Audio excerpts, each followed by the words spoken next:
Home, aquela escola era unha escola pública, pero, sin embargo, tiña un gran recordo do maestro, don Luís, pois, que é unha persona que me quería moitísimo, e acórdome de que se celebraba a festa do árbol. A ti levaban, ao mellor, de Fene, desde Sillobre a Barallobre, ali era o día da festa do árbore que se plantaba, ese día sempre había alguén que falaba, algún poeta, algún escritor,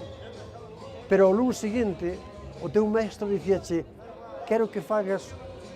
un tema de redacción do que che pareceu a ti a festa que eu te levei a disfrutar.